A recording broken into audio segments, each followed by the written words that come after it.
பச்சை புடவைக்காரியாய் உன் தாய் மீனாட்சி நான் இன்று வந்திருக்கிறேன்.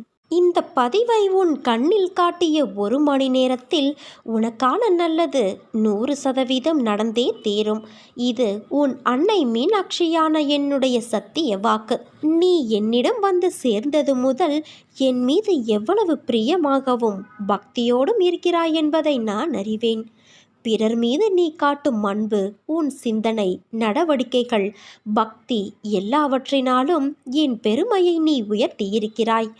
இவ்வளவு சிறப்பாக செயல்பட்டாலும் உன்னிடம் சிறு சிறு குறைகள் உள்ளது. அவற்றை நீ கைவிட வேண்டும் என்பதுதான் என் விருப்பம். சுயநலத்தை ஒழித்து எல்லா உயிர்களையும் நேசி. முடிந்தவரை பிறருக்கு என்ன உதவி தேவைப்படுகிறதோ அந்த உதவியை அவர்களுக்கு செய். ஒழுக்கம் என்னும் அடித்தளத்தில் வாழ்க்கையை அமைத்து கொண்டு வாழ கற்றுக்கொள்.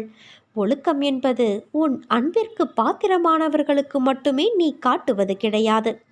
உன்னை சுற்றியுள்ள அனைவரிடமும் நேர்மையை நீ கடைபிடிப்பது, அதுவே தர்மம். அதற்கான பலன்களை பற்றியெல்லாம் நீ யோசிக்காதே. நீ செய்த தர்மத்தின் பலன் நிச்சயம் உன்னை தலை காக்கும். எவன் ஒருவன் அவன் மனம் சொல்லும் தீய எண்ணங்களை கட்டுப்படுத்தி வெல்பவனோ அவனே வாழ்வில் வெற்றியை அடைவான். நீ நல்ல எண்ணங்களோடு செயல்புரிந்தால்தான் நிம்மதி, செல்வம், மகிழ்ச்சி ஆகியவை உன்னை பின்தொடர்ந்து நிழல் போல வரும். தர்மத்தை பின்பற்றாதவனுக்கு வாழ்க்கை துன்பத்தை தான் தரும். வெறுப்பு, கடும் சொல் இவற்றிலிருந்து விலகி நில். எதிர்பார்ப்பு இல்லாமல் அனைவரையும் நேசித்து மகிழ். எந்த நேரத்திலும் நிலையிலும் நிதானத்தை கடைப்பிடி. நான் இவற்றையெல்லாம் செய்து கொண்டு வர இந்த நல்வினைகள் கர்ம பந்தத்திலிருந்து விடுபட செய்து வாழ்வில் உன்னை சந்தோஷமாகவும் நிம்மதியாகவும் வாழ வகை செய்யும். நான் கூறும் வார்த்தைகள் மீது நம்பிக்கை வைத்து செயல்படு. நான் உன்னோடு தான் இருக்கிறேன், என்றும் இருப்பேன். இனிமேல் உன் வாழ்க்கையில் பொற்காலம்தான். அனைத்தும் வசந்தமாக மாறப்போகிறது குழந்தையே. உன்னை நினைத்து நான் பெருமைப்படுகிறேன். எதற்காக தெரியுமா? வாழ்க்கையின் அர்த்தம் உனக்கு புரிய ஆரம்பித்து விட்டது. எதுவும் நிலை இல்லை. எதற்காக இந்த வீண் செலவு? எதற்காக இந்த வாக்குவாதம்? எதற்கு வீண் கௌரவம்? இப்படி எல்லாவற்றையும் நீ யோசிக்க ஆரம்பித்து விட்டாய். கடவுள் கொடுத்த இந்த வாழ்க்கையே நிறைவாய் உள்ளது. இதற்கு மேல் என்ன வேண்டும் என்ற எண்ணம்தான் வாழ்க்கையின் அர்த்தம். நீ உன் பாதையில் ஜெயித்து விட்டாய். உன்னை விட்டு நான் விலகுவதும் இல்லை, உன்னை விலகி போகும்படி நான் செய்வதும் இல்லை. உன் அம்மாவாக அப்பாவாக நான் என்றும் துணையிருந்து அரவணைப்பேன். உன் வாழ்வில் நீ படும் வேதனைகள் அனைத்தும் பொடி பொடியாக உன்னை விட்டு நீங்க போகிறது. நீயும் உன் வாழ்வில் படிப்படியாக முன்னேறி வருவாய்.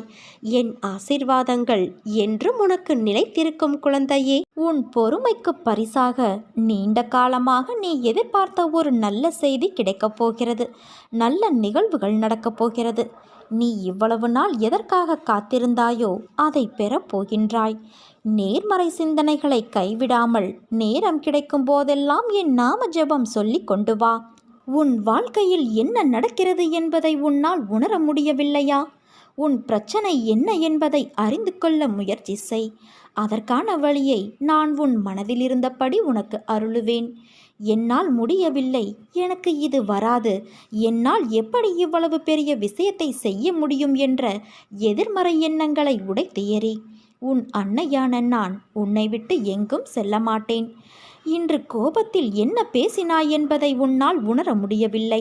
உன் மனதிலிருந்து நானே உனக்கான பதிலை உன்னிடம் கூறிக்கொண்டேதான் இருப்பேன். அதை உணர்ந்து நட. மாயை என்பது ஒரு பொய்யான தோற்றம். அதில் மாட்டிக்கொள்ளும் நிலையில் நீ இருக்கின்றாய்.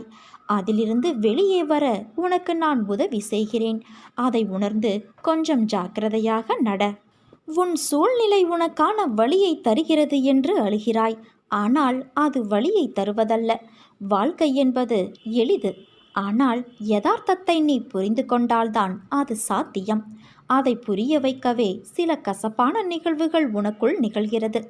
நான் எப்போதும் துணையாக இருப்பேன். உனக்கு நல்ல காலம் நெருங்கிவிட்டது என் குழந்தையே. அதனால்தான் பிரச்சனை உனக்கு பெரிதாக தெரிகிறது. ஒரு பிரச்சனை முடியும் தருவாயில்தான் அது தீவிரமடையும். ஒரு நல்ல முடிவுக்காகத்தான் உனக்கு இது நிகழ்ந்திருக்கின்றது. உன் அன்பு உண்மையானது. அதில் நீ ஏன் குழம்புகிறாய்? வாழ்வில் உனக்கு என்ன இல்லை? எல்லாம் இருக்கிறது என்று நினைத்துக்கொள். எல்லாம் சந்தோஷமான சூழலாய் உன்னை வந்து சேரும். நிம்மதியாக இருக்க நினைத்தால் எதையும் எந்த சூழ்நிலையும் உன்னை விடவும் நீ உன் உயிராய் நினைக்கும் என்னை விடவும் பெரிது எதுவும் இல்லை என்று நினை. நமக்கு வரும் கஷ்டங்களை நம்மால் தாங்க முடியும் என்று மென்மையாய் உன்னிடம் சொல்லிக்கொள். உனக்கு நான் பரீட்சை வைக்கிறேன் என்று நீ நினைப்பது சரிதான். எதற்கு அந்த பரீட்சை? உன்னை ஒரு இடத்திலிருந்து இன்னொரு இடத்திற்கு உயர்த்த. பல விஷயங்களில் நீ கற்றவற்றை எப்படி நீ உன் புதிய நிகழ்வுகளில் அதை செயல்படுத்துகிறாய் என்பதற்கு. அதற்கு தயாராகிவிட்டாயா என்று பார்ப்பதற்காக. அதற்காக எவ்வளவு காலம் என்று நீ நினைப்பது சரிதான். ஆனால் முழுமையான முறையில் ஒன்றை தயாரித்தால்தான் அது நல்ல முறையில் இருக்கக்கூடும். அவற்றை தான் நான் உனக்கு செய்கிறேன். இன்னும் உன்னை சிறிது மாற்றிக்கொள்ள வேண்டும். எனக்கு புரிகிறது நீ போராடி கொண்டு இருக்கிறாய் என்று. உனக்குள்ளே எது சரி எது தவறு என்று உனக்குள்ளேயே நீ போராடி கொண்டு இருக்கிறாய். தவறு என்றால் அதை மாற்ற உன்னிடத்திலேயே யுத்தம் புரிந்து கொண்டு இருக்கிறாய். இந்த நிலையற்ற சூழல் எல்லாம் நிறைவான நிறையுள்ள வாழ்க்கையை உனக்கு கொடுக்கத்தான். நான் இந்த குழப்பமான மனநிலையை உனக்கு கொடுத்து கொண்டு இருக்கிறேன்.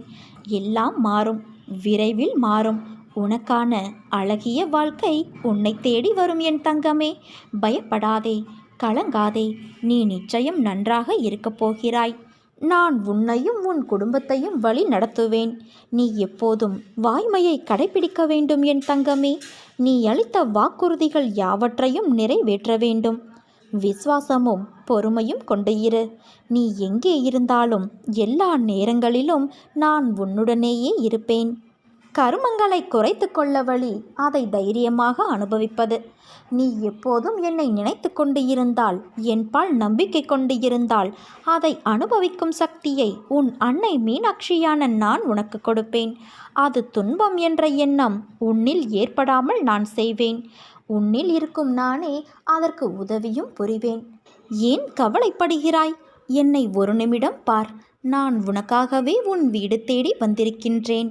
இனி உன்னை விட்டு எப்பொழுதும் நான் போக மாட்டேன். நீ நினைத்த அளவிற்கு உன் வாழ்க்கை தரத்தை நான் உயர்த்தப் போகிறேன் என் குழந்தையே. நம்பிக்கையோடு இரு, நல்லது நடக்கும். நான் என்ன செய்தேன்? ஏன் என் வாழ்வில் மட்டும் இவ்வளவு வலி? ஏன் எல்லோரும் என்னை வந்து காயப்படுத்துகிறார்கள் என்று புலம்புகிறாய்? மற்றவர்கள் செய்த தவறு, துரோகம் ஏன் சுற்றி இருப்பவர்களுக்கு தெரியவில்லை? ஏன் என்னை மட்டும் இப்படி குற்றவாளிகளாக பார்க்கிறார்கள்? அவர்களுக்கு தெரியவில்லையா உண்மை எதுவென்றுதானே நீ புலம்புகிறாய்? ஆனால் அவர்களுக்கோ அதை அனுபவித்துதான் புரிந்து கொள்ள வேண்டும் என்பது விதி. மற்றவர்களுக்காக யோசி, உதவி செய். மற்றவர்கள் கஷ்டத்தை நினைத்து வருந்து. மற்றவர் வழிக்காக பிரார்த்தனை செய். ஆனால் உன் வாழ்க்கை என்னும் மூச்சை உனக்காக சுவாசி. அதில் ஒருவர் மட்டுமே உயிர் வாழ முடியும். அந்த மூச்சை நீ மட்டும்தான் சுவாசிக்க முடியும். நான் சொல்வதை உன்னால் புரிந்து கொள்ள முடிகிறதா? நீ வைரம். உன்னை ஒரு வடிவம் கொண்டு வருவதற்காக நான் செதுக்குகின்றேன். உனக்கு துணையாக நான் வாழ்வேன். நீ என் பரிபூரண அருளும் ஆசீர்வாதமும் அன்பும் பெற்ற என் செல்ல குழந்தை. இப்போது உனக்கு துன்பமாக தெரிவது எதுவும் துன்பமில்லை. அவை உன் கண்முன் தெரியும் மாயை. அதை உண்மை என்று எண்ணி கண்ணீர் சிந்தாதே. உண்மையில் உன் வாழ்வில் இன்பம் உள்ளது. அதை விரைவில் உனக்கு நான் வெளிப்படுத்துவேன். உனக்கான நேரங்கள் தொலைவில் இல்லை என் தங்கமே. அது உன்னை தேடி வந்து கொண்டு இருக்கிறது. பிள்ளைகளின் நலம் சீராகும். நான் கம்பீரமாக உன் மனதிலும் உன் இல்லத்திலும் அமர்ந்து கொண்டு இருக்கிறேனே. ஏன் அது உனக்கு தெரியவில்லையா? நீ என்னை மனதில் நினைத்தாலே போதும். தினமும் என்னை பூஜித்தால்தான் உன்னை நான் நினைப்பேனா? இல்லை, யோசித்துப்பார்.